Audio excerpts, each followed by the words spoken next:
کے پی علی امین گنڈاپور صاحب آپ کے ان کے خلاف الیکشن لڑتے ہیں، وہ ان کو اب بنتے نہیں بنتے لیکن وزارت اعلیٰ کے لیے عمران خان صاحب نے ان کا نام دے دیا ہے،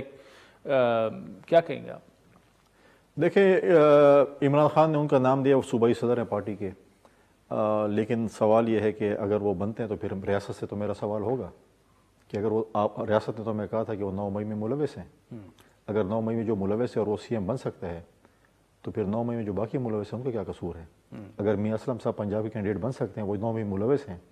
تو ہم جو 9 مئی کی بات بار بار کرتے تھے ٹی وی پر آ کر، پریس کانفرنس میں آ کر کہ 9 مئی جس نے کیا ہے وہ ملک کے دشمن ہے، ملک کے ساتھ انہوں نے زیادتی کی ہے، اور اگر وہ سی ایم کے کینڈیڈیٹ بن جاتے ہیں یا پرائم منسٹر کینڈیڈیٹ بن جاتے ہیں یا سی ایم یا کسی اور چیز کے کینڈیڈیٹ بن جاتے ہیں تو معاف ہیں.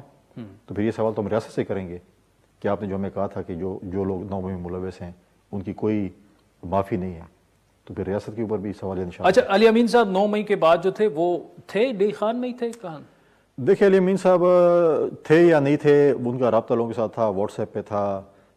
سوال یہ اٹھتا ہے ہمارے پھر ریاست سے اور ہمارے اداروں سے کہ وہ اویلیبل تھے، واٹس ایپ پہ بھی اویلیبل تھے، ویڈیو کال پہ بھی،